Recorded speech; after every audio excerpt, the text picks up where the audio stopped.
आप सभी प्यारे स्टूडेंट का मैं ऋतिक हार्दिक स्वागत करता हूँ। जैसा कि आप सभी जानते होंगे, हम LNMU degree part third GES section को कवर कर रहे हैं और इसके अंतर्गत हमने अब तक कुल 3 क्लास कंप्लीट कर चुके हैं, जिसमें हमने GES के हिस्ट्री टॉपिक को पूरी तरह से कंप्लीट कर लिए हैं। आज हम इस क्लास में राजनीतिक शास्त्र टॉपिक को कवर करेंगे। इसे कवर करने में हमें 2 क्लास लग जाएंगे और इसके बाद हम नेक्स्ट टॉपिक की ओर बढ़ेंगे। आप सभी जो पार्ट थर्ड में हैं, चाहे आप किसी भी, चाहे BA हो, BCom हो या BSc हो, किसी भी सेक्शन से हो, आपके लिए यह क्लास महत्वपूर्ण है। सभी सेक्शन के लिए, सभी ग्रुप के लिए यह कंपलसरी है कि आपको GES का 100 नंबर का एग्ज़ाम देना ही देना है। आपको ये वीडियो पसंद आया तो इसे लाइक कीजिएगा, अपने यार दोस्तों के साथ शेयर कीजिएगा। अगर आप इस चैनल में नए हैं तो चैनल को सब्सक्राइब कर लीजिए। आपकी सभी काम की चीज़ यहाँ पर उपलब्ध है, आपको हर एक कंटेंट यहीं पे मिलेगा, इसलिए आप इस चैनल को सब्सक्राइब निश्चित रूप से करें। आइए हम अपनी आज की क्लास की शुरुआत करते हैं। जनरल एंड एनवायरमेंटल स्टडीज के अंतर्गत आज हम राजनीतिक शास्त्र पढ़ने वाले हैं, उसके ऑब्जेक्टिव क्वेश्चन डिस्कस करने वाले हैं। एक क्लास में हम कम से कम 100 ऑब्जेक्टिव क्वेश्चन डिस्कस कर रहे हैं। तो आइए आज का हमारा पहला क्वेश्चन है, जहां कानून नहीं वहां स्वतंत्रता नहीं, यह किसने कहा था? A. Karl Marx, B. Plato, C. Laski और D. John Locke. तो यह कथन किसका है कि जहां कानून नहीं वहां स्वतंत्रता नहीं? आप अपना जवाब कमेंट बॉक्स में निश्चित रूप से दें।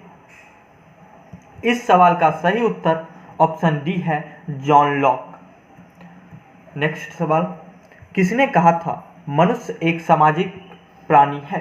A. अरस्तु, B. Rousseau, C. लॉस्की और D. प्लेटो।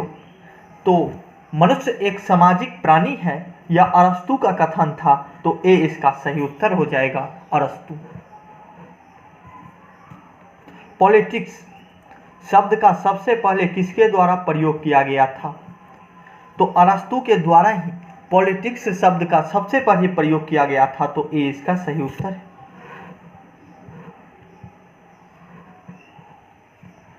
निम्न में से कौन देश का सर्वोच्च कानून है? निम्न में से कौन देश का सर्वोच्च कानून है? तो भारतीय संविधान जो है वो देश का सर्वोच्च कानून होता है। उसी के अंतर्गत भारतीय दंड संहिता, सिविल प्रक्रिया संहिता या फिर दंड प्रक्रिया संहिता सभी सम्मिलित होते हैं। सबसे जो सर्वोच्च होता है वो होता है हमारा संविधान, भारतीय संविधान। तो B इसका सही उत्तर है। भारत का संविधान किसके द्वारा बनाया गया था? A. योजना आयोग, B. संविधान निर्मात्री सभा, C. राष्ट्रपति और D. कार्यकारी समिति। तो भारत का जो संविधान है वो किसके द्वारा बनाया गया था, यह आपसे पूछा गया है। आप अपना जवाब कमेंट बॉक्स में निश्चित रूप से दें। हम बार बार आपके कहते हैं क्योंकि आप अगर जवाब देते हैं तो इससे हमें पता चलता है आप कितने कॉन्शियस हैं। क्वेश्चन नंबर देखिए, वहां आप अपना उत्तर दीजिएगा। इस सवाल का आंसर है कि भारत का संविधान किसके द्वारा बनाया गया था? तो संविधान निर्मात्री सभा के द्वारा भारत को संविधान को बनाया गया था। तो B इसका सही उत्तर है, संविधान निर्मात्री सभा, B। नेक्स्ट, भारतीय संविधान को अंगीकृत किया गया, वह आपसे तारीख पूछ रहा है कि किस तारीख को भारतीय संविधान को अंगीकृत किया गया था। तो आप सभी जानते होंगे कि 26 जनवरी 1949 को भारतीय संविधान को अंगीकृत किया गया और इसे लागू किया गया था 26 जनवरी 1950 को। लेकिन अगर आपसे अंगीकृत पूछा जाए तो 26 जनवरी 1949, तो C इसका सही उत्तर है। भारतीय संविधान कब लागू हुआ, वही सवाल अगर आपसे लागू पूछा जाए तो 26 जनवरी 1950 और अगर आपसे अंगीकृत पूछा जाए तो 26 जनवरी 1949। तो इस सवाल का जो उत्तर है वो हो जाएगा आपका ए, 26 जनवरी 1950 को लागू किया गया था, ऑप्शन ए। निम्नलिखित में से किस देश का सबसे बड़ा लिखित संविधान है? ये आप सभी जानते होंगे कि हमारे संविधान को एलिफेंट कॉन्स्टिट्यूट कहा जाता है, यानी कि हाथी के समान के संविधान। तो ए डी भारत इसका सही उत्तर है। स्वयं हमारा ये संविधान सबसे बड़ा लिखित संविधान है, तो डी इसका सही उत्तर।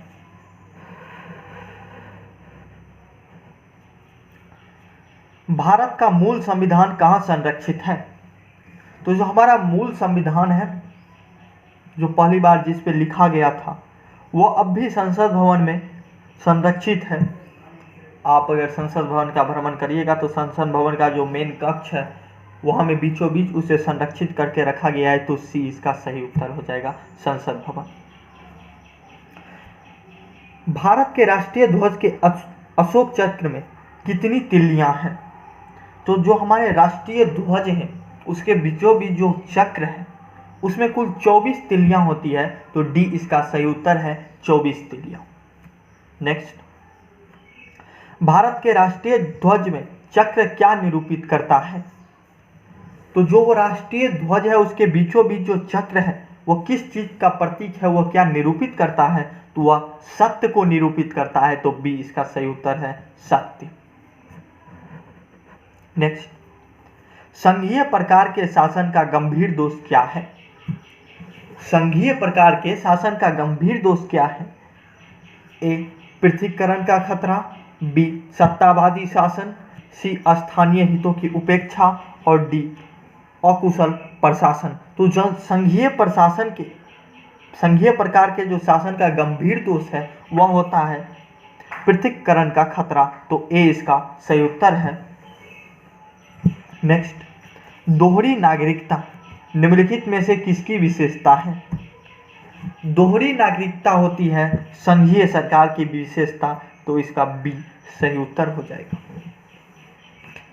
एकात्म सरकार, संसदीय सरकार और राष्ट्रपति शासित सरकार सब में एक ही नागरिकता होती है, पर संघीय सरकार में आमतौर पर दोहरी नागरिकता पाई जाती है। तो बी इसका सही उत्तर है। नेक्स्ट, निम्नलिखित में से कौन सी भारतीय संविधान की एक विशेषता नहीं है? आपसे विशेषता नहीं है पूछा गया है। ए, संसदीय सरकार, बी, स्वतंत्र न्यायपालिका, सी, अध्यक्षीय सरकार, और डी, संघीय सरकार। तो भारतीय संविधान की जो विशेषता नहीं है वह है अध्यक्षीय सरकार। तो सी इसका सही उत्तर हो जाएगा, ये हमारे संविधान में नहीं है। नेक्स्ट,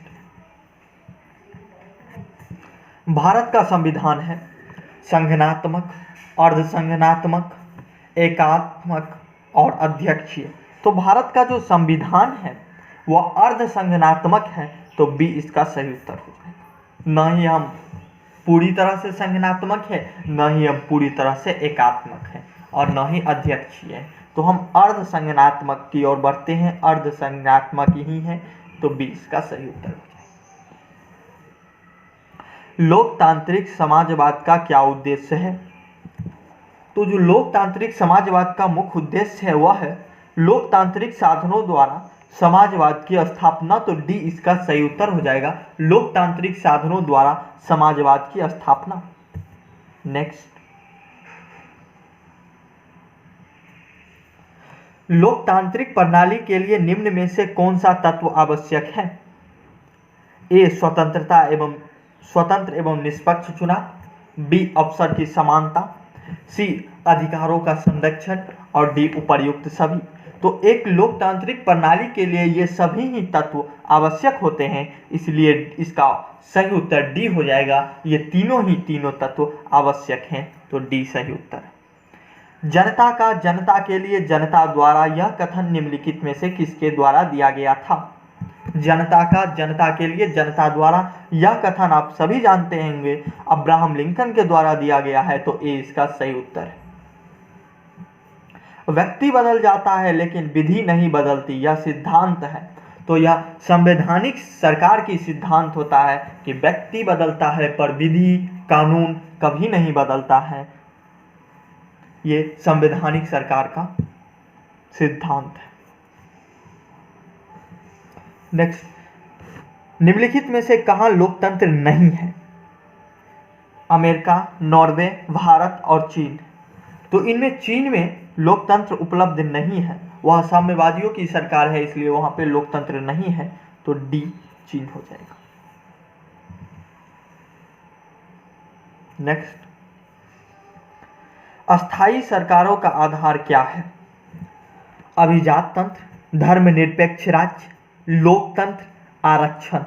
तो स्थानीय सरकार का जो आधार होता है वह उसका लोकतंत्र होता है। तो सी इसका सही उत्तर है।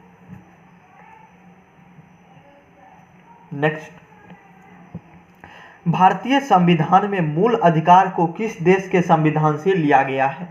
तो हमारे जो संविधान है उसमें जो मूल अधिकार है वो पूछा गया है आपको किस देश से लिया गया है, तो वह संयुक्त राज्य अमेरिका से लिया गया है। तो ए इसका सही उत्तर हो जाएगा, संयुक्त राज्य अमेरिका, यूएसए। भारत में एकल नागरिकता की अवधारणा कहाँ से लिया गया है? तो जो एकल नागरिकता की अवधारणा है यह भारत में इंग्लैंड से लिया गया है। तो इसका ए आंसर हो जाएगा इंग्लैंड। आप ये सब याद रखिए कि कौन से चीज़ भारत में किस देश से ली गई है। जैसे मूल अधिकार है वो आपका अमेरिका से लिया गया है, एकल नागरिकता इंग्लैंड से लिया गया है। तो ये सब छोटे छोटे पॉइंट आपको याद रहने चाहिए। संविधान के अनुसार भारत के राष्ट्रपति की शक्ति निम्न में से किसके समान है? ब्रिटेन के राजा, अमेरिका के राष्ट्रपति, पाकिस्तान के राष्ट्रपति और फ्रांस के राष्ट्रपति। तो जो भारत के राष्ट्रपति की शक्ति है वो बिल्कुल ब्रिटेन के राजा की शक्ति के समतुल्य है, बराबर है। क्योंकि जितना शक्ति ब्रिटेन को राजा को प्राप्त है जस्ट उतना ही शक्ति हमारे राष्ट्रपति को प्राप्त है। काम सभी राष्ट्रपति के नाम पे होता है पर उन्हें उतना शक्ति नहीं दिया गया है, सिर्फ उनका नाम चलता है। तो ये इसका सही उत्तर। भारतीय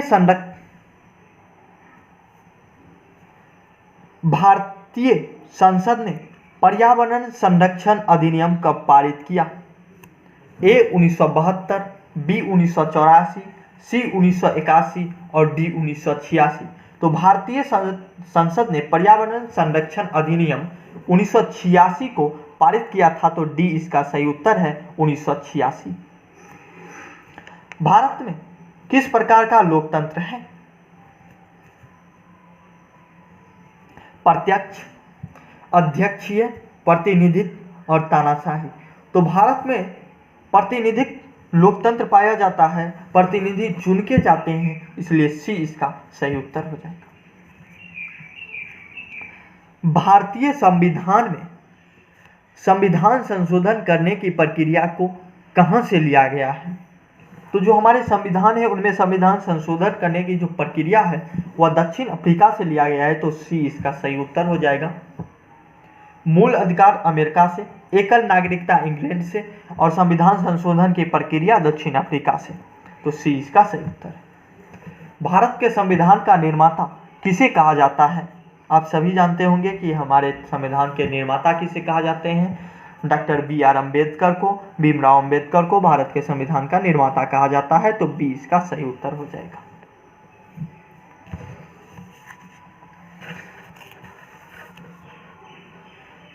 नेक्स्ट,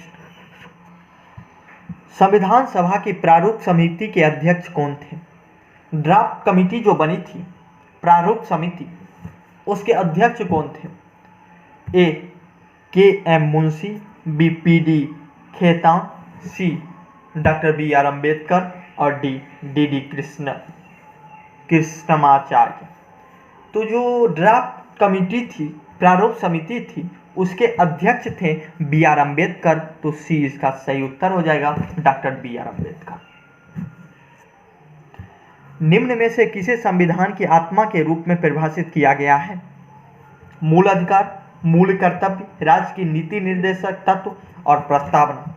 तो भारत की आत्मा प्रस्तावना को कहा गया है। तो डी इसका सही उत्तर हो जाएगा।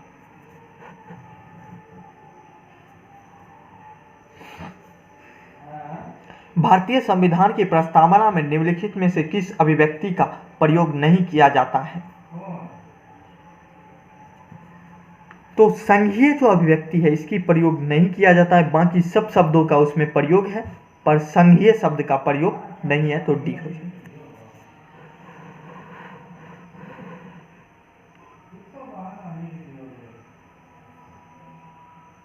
भारत के संविधान की प्रस्तावना में कितनी बार संशोधन किया गया है? तो संविधान की प्रस्तावना में अब तक सिर्फ एक बार संशोधन किया गया है।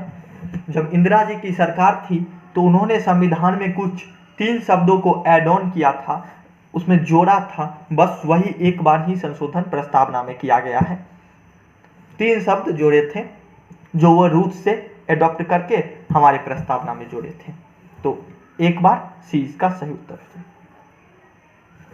निम्न में से किस संविधान संशोधन के द्वारा प्रस्तावना में समाजवादी, पंथनिरपेक्ष और अखंडता शब्द को जोड़ा गया था? बस यही वो 3 शब्द हैं जिन्हें इंदिरा जी की सरकार ने रूस से ऐड ऑन करके और हमारे प्रस्तावना में जोड़ा था, समाजवादी, पंथनिरपेक्ष और अखंडता शब्द को।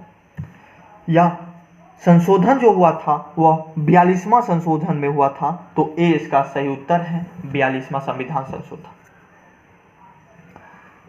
संविधान के लागू होने के समय निम्नलिखित में से कौन सा प्रस्तावना में शामिल नहीं था? बस यही 3 वर्ड में से जो है, तो समाजवादी जो है वह हमारे प्रस्तावना में शामिल नहीं थे। समाजवादी बाद में जोड़ा गया था, जैसा आप देख ही रहे हैं। समाजवादी, पंथनिरपेक्ष और अखंडता, ये 3 शब्द 42वां संविधान संशोधन में जोड़ा गया था। इससे पहले ये हमारे प्रस्तावना में नहीं थे, तो समाजवादी शब्द नहीं थे, तो सी इसका सही उत्तर हो जाएगा। नेक्स्ट,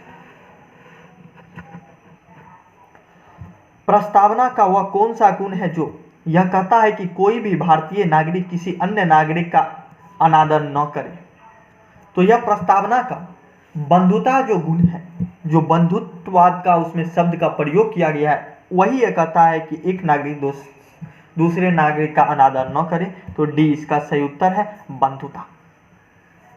नेक्स्ट, भारतीय संविधान के प्रस्तावना में उल्लेखित बंधुता का क्या अर्थ है? अभी हम पढ़े, बंधुता का अर्थ है भाईचारा, एक दूसरा का सम्मान करना, किसी का अनादर नहीं करना, तो डी इसका सही उत्तर हो जाएगा, भाईचारा। नेक्स्ट, भारतीय संविधान के अनुसार भारत एक धर्मनिरपेक्ष राज्य है, तो बी इसका सही उत्तर हो जाएगा। गणतंत्र में अंतिम शक्ति किसके पास होती है? गणतंत्र में अंतिम शक्ति जनता के पास होती है, जनता ही सब कुछ है यहाँ, तो बी इसका सही उत्तर हो जाएगा, जनता। भारत में संघ राज्य क्षेत्रों की संख्या कितनी है? तो भारत में संघ राज्य क्षेत्रों की संख्या 7 है,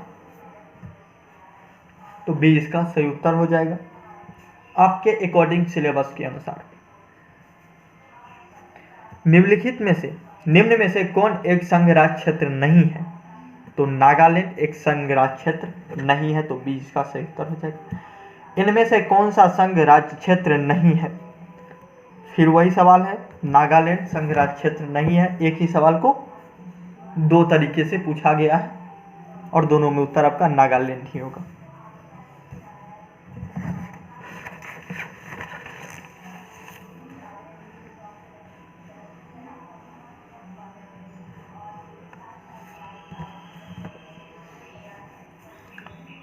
भारतीय संघ के कितने राज्य हैं?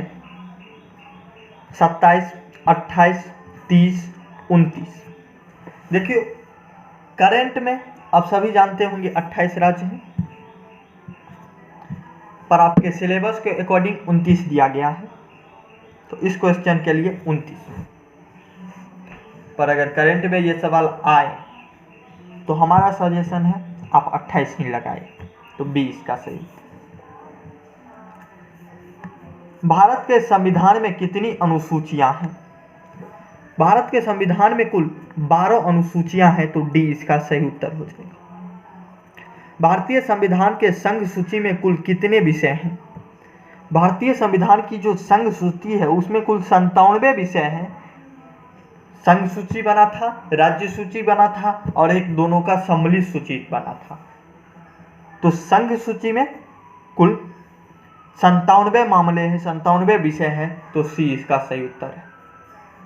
शिक्षा को किस सूची में शामिल किया गया है?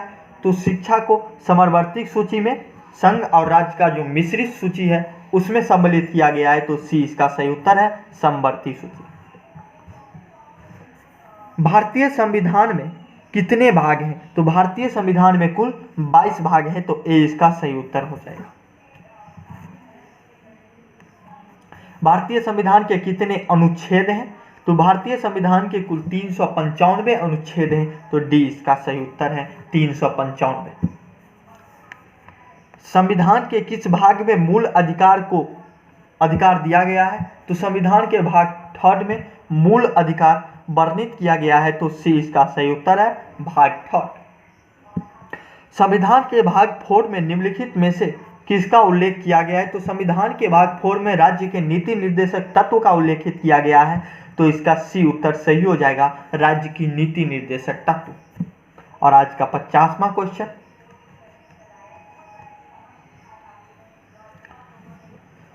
भारत के संविधान में भारत को किस रूप में दर्शाया गया है? परिसंघ, एकात्म, राज्यों का संघ और संघ। तो भारत के संविधान में भारत को राज्यों का संघ के रूप में दर्शाया गया है, तो सी इसका सही उत्तर है। इस तरह से हमने अब तक कुल 50 क्वेश्चन को अच्छी तरह से कवर किए। अगर आपको अब तक ये वीडियो पसंद आ रहा हो तो वीडियो को एक बार लाइक निश्चित रूप से कीजिएगा, अपने यार दोस्तों के साथ शेयर कीजिए।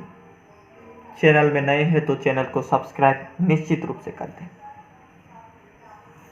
आइए हम अपने बचे हुए आज की क्लास की 50 क्वेश्चन को और करते हैं।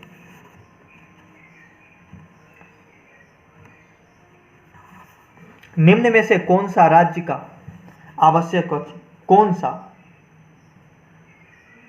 राज्य का आवश्यक तत्व है? तो ये तीनों के तीनों ही जो संप्रभुता, सरकार और क्षेत्र यह राज्य के आवश्यक तत्व होते हैं, तो उपरोक्त सभी हो जाएगा। निम्नलिखित में से किसके द्वारा राज्य संचालित होता है? राजनीतिक दल, पार्टी अध्यक्ष, सरकार और राष्ट्रपति। तो राज्य जो संचालित होता है वो सरकार के द्वारा होता है, तो सी इसका सही उत्तर हो जाएगा।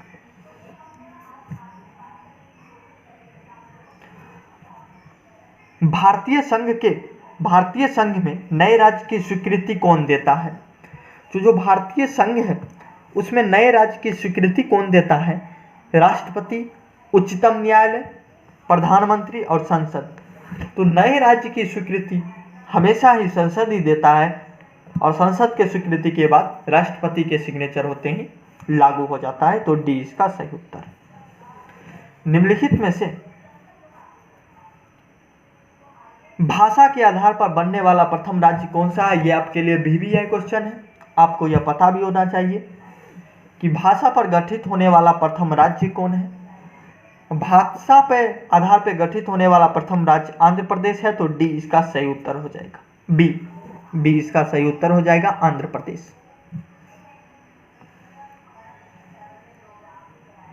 किस वर्ष भारतीय राज्यों का भाषा के आधार पर पुनर्गठन किया गया? तो 1956 में बहुत आंदोलन, जब स्वतंत्रता प्राप्त हो गई थी उसके बाद छोटे मोटे बहुत सारे आंदोलन हुए, और उसी आंदोलन का परिणाम है कि 1956 में फिर से पुनर्गठन लाया गया राज्यों का, और इसमें भाषा के आधार पर राज्यों का गठन किया गया, कुछ राज्यों का, तो सी हो जाएगा 1956। 1956 में राज्य पुनर्गठन आयोग द्वारा बनाया गया, तो 14 राज्य और 6 संघ राज्य क्षेत्र उस समय में 1956 में बनाए गए थे टोटल, तो सी इसका सही उत्तर हो जाएगा। सिक्किम को राज्य का दर्जा किस वर्ष दिया गया? सिक्किम को राज्य का दर्जा 1975 में दिया गया है, तो सी इसका सही उत्तर हो जाएगा 1975। भारतीय नागरिकता किसके द्वारा दी जाती है? तो गृह मंत्रालय द्वारा भारतीय नागरिकता प्रदान की जाती है, तो सी इसका सही उत्तर है, गृह मंत्रालय द्वारा ही भारतीय नागरिकता को प्रदान किया जाता है।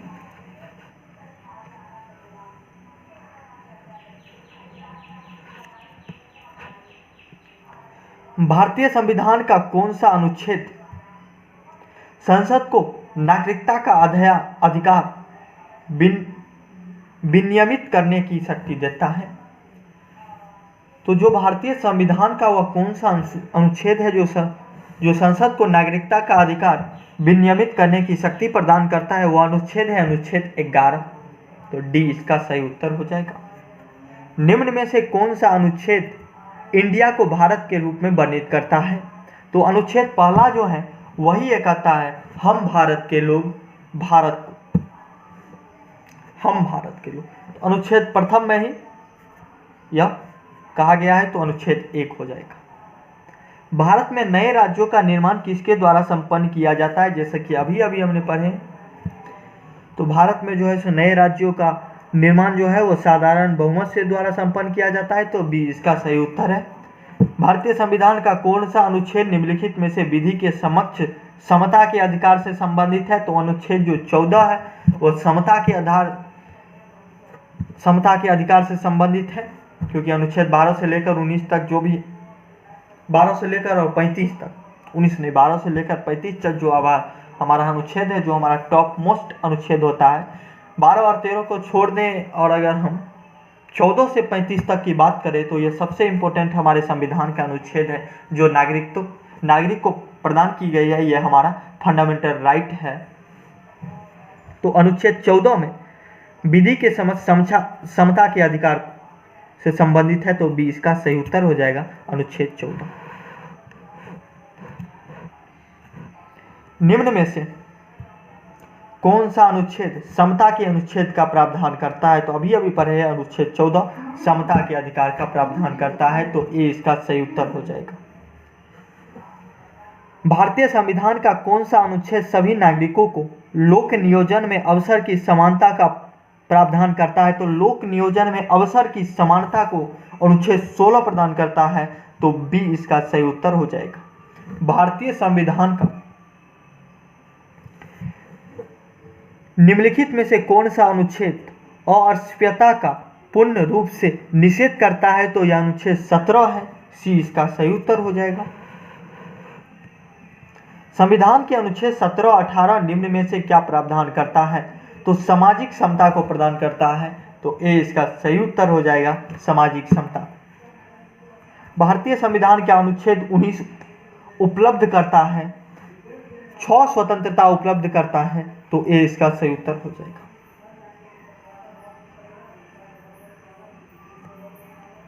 निम्न में से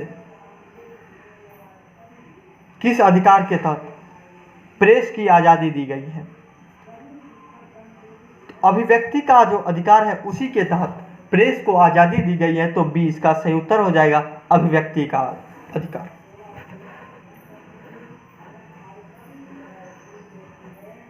निजता का अधिकार किस संविधान के अंतर्गत आता है? तो निजता का जो अधिकार है वो अनुच्छेद 21 के अंतर्गत आता है। तो सी इसका सही उत्तर है। भारतीय संविधान के अनुसार जीवन का अधिकार क्या है? तो मूल अधिकार जो है उसी को जीवन का अधिकार कहा जाता है। जो हमारा अनुच्छेद 12 से लेकर अनुच्छेद 35 तक है फंडामेंटल राइट, उसी को जीवन का अधिकार कहा जाता है। तो सी इसका सही उत्तर है। हमारे देश में शिक्षा का अधिकार एक अधिकार है या मूल अधिकार है।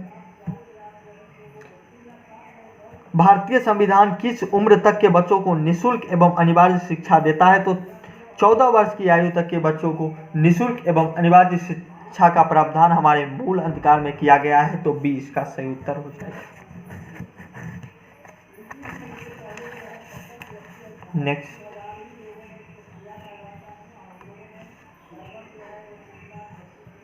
कोई व्यक्ति कारखानों अथवा खाद्यान्नों में काम नहीं कर सकता यदि उनकी आयु अधिक नहीं है। तो कितने वर्ष से अधिक नहीं है? तो 14 वर्ष से अधिक नहीं है। 14 वर्ष के नीचे के किसी भी व्यक्ति को कारखाने में काम करने की इजाजत नहीं हमारा संविधान देता है। तो बी इसका सही उत्तर हो जाएगा। निम्न में से किस अनुच्छेद में अल्पसंख्यकों के हितों का प्रावधान किया गया है? तो अनुच्छेद नंबर 29 जो है उसमें अल्पसंख्यकों के हितों का प्रावधान किया गया है। तो सी इसका उत्तर सही है, अनुच्छेद 29। भारतीय संविधान में अल्पसंख्यकों को मान्यता किस आधार पर प्रदान की गई है? तो भारतीय संविधान में अल्पसंख्यकों को मान्यता धर्म के आधार पर प्रदान किया गया है, तो ए इसका सही उत्तर है। निम्नलिखित में से किस अनुच्छेद को संविधान के निर्माताओं ने कहा कि यह संविधान की आत्मा और उसका हृदय है? तो अनुच्छेद 32 को संविधान निर्माताओं ने कहा कि यह उसकी आत्मा और हृदय है, तो इसका सही उत्तर डी हो जाएगा। निम्नलिखित में से किस अधिकार के द्वारा भारतीय संविधान ने मूल अधिकारों को संरक्षित किया है? तो संवैधानिक उपचार का अधिकार के द्वारा ही हमारे मूल अधिकारों को संरक्षित किया गया है। संवैधानिक उपचार का अधिकार अनुच्छेद 32 के तहत हमें प्राप्त है, तो सी इसका सही उत्तर है। भारतीय संविधान के किस अनुच्छेद में संवैधानिक उपचार का अधिकार दिया गया है? तो अभी हमने जाना कि अनुच्छेद 32 के तहत यह अधिकार दिया गया है, तो सी इसका सही उत्तर है। निम्नलिखित में से किस अनुच्छेद के तहत कोई भी व्यक्ति अपने मूल अधिकारों के उल्लंघन के लिए सीधे उच्चतम न्यायालय में जा सकता है? तो अनुच्छेद 32 के तहत ही यह अधिकार हमें प्रदान किया गया है, तो ए इसका सही उत्तर है। मूल अधिकारों का संरक्षण किसको कहा जाता है? संरक्षक किसको कहा जाता है? तो सर्वोच्च न्यायालय को मूल अधिकारों का संरक्षक कहा जाता है, बी इसका सही उत्तर है। इनमें से कौन सा अनुच्छेद मूल कर्तव्य को निर्दिष्ट करता है? तो अनुच्छेद 51A जो हमारे फंडामेंटल ड्यूटी को रिप्रेजेंट करता है, अनुच्छेद 51A, सी इसका सही उत्तर है। किस संविधान संशोधन के माध्यम से मूल कर्तव्यों को जोड़ा गया था? तो 42वां संविधान संशोधन के तहत ही हमारे फंडामेंटल ड्यूटी को जोड़ा गया था, मूल कर्तव्य को जोड़ा गया था, बी इसका सही उत्तर है। 42वां संविधान संशोधन। संविधान में मूल कर्तव्यों को कब जोड़ा गया? तो ईस्वी आपसे पूछ रहा है, तो 1976 में जब हमारा 42वां संविधान संशोधन हुआ था, उसी वक्त यह जोड़ा गया था, तो डी इसका सही उत्तर है।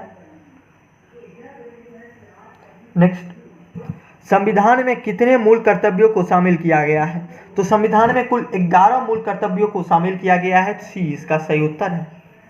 भारतीय नागरिकों के मूल अधिकारों को निलंबित किया जा सकता है किस परिस्थिति में? तो यह राष्ट्रीय आपातकाल के दौरान उसके मूल अधिकारों को निलंबित किया जाता है। पर एक बात का ध्यान रखें कि आपका पूरा का पूरा मूल अधिकार जो अनुच्छेद 12 से 35 तक है, उसे निलंबित नहीं किया जा सकता। उसमें कुछ अनुच्छेद ऐसे 4-5 हैं, जैसे कि स्वतंत्रता का, इस अनुच्छेद को किसी भी परिस्थिति में निलंबित नहीं किया जा सकता।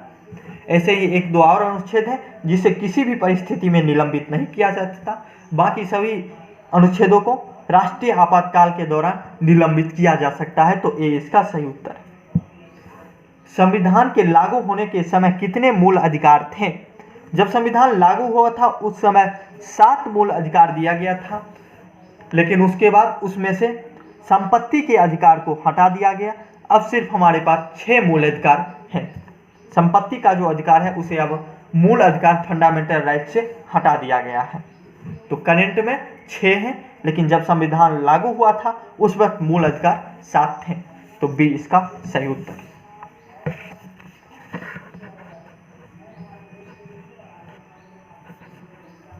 इनमें से किस मूल अधिकारों को 44वां संविधान संशोधन के द्वारा हटा दिया गया था?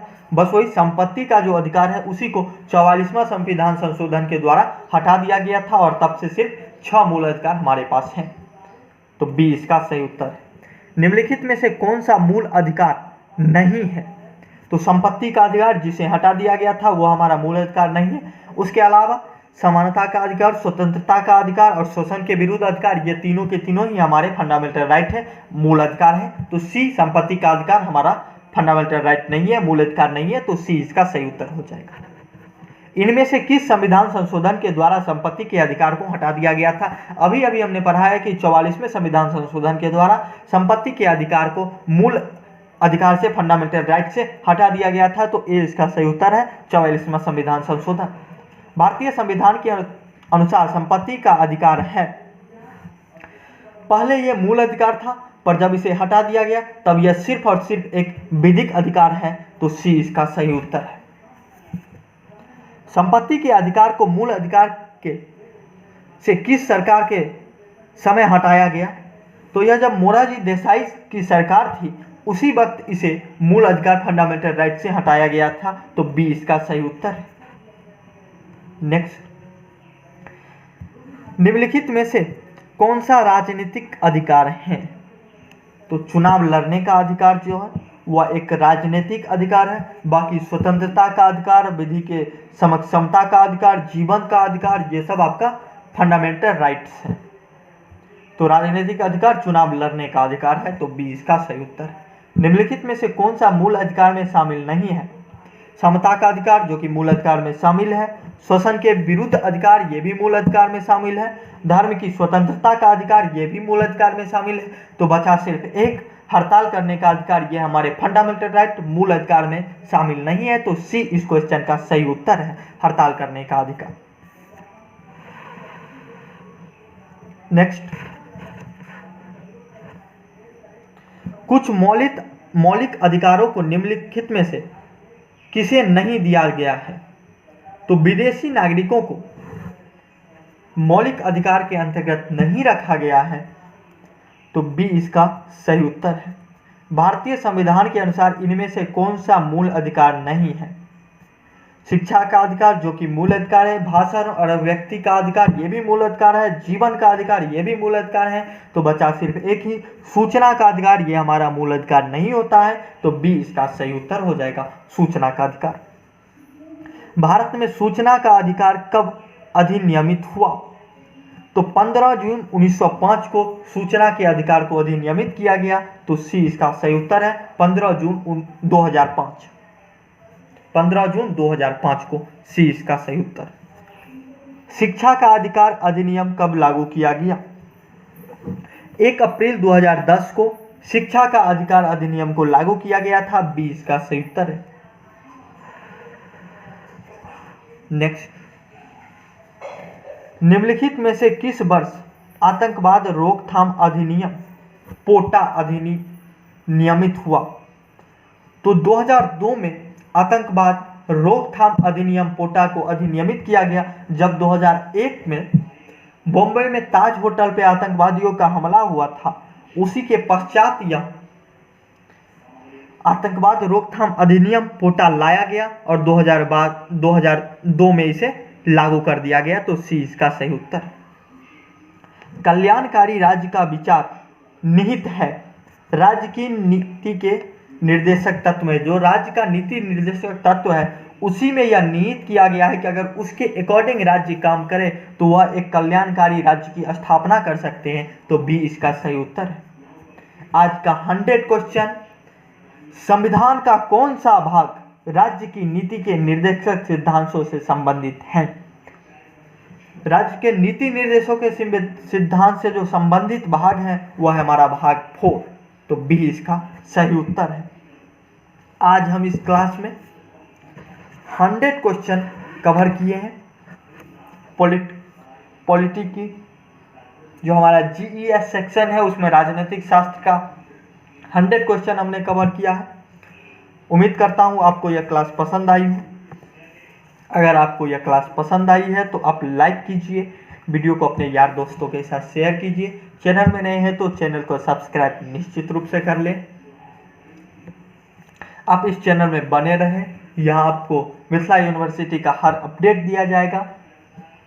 अगर आपने अब तक हमारे टेलीग्राम चैनल से नहीं जुड़े हैं तो निश्चित रूप से टेलीग्राम चैनल से जुड़ जाएं। और भी सोशल अकाउंट्स हैं, उन सब का लिंक इस वीडियो के डिस्क्रिप्शन में है। आप वहां से जाइए, अपने सुविधा अनुसार जिसमें भी जुड़ना चाहें जुड़ सकते हैं। तब तक के लिए अपना ख्याल रखें। Take care, good bye.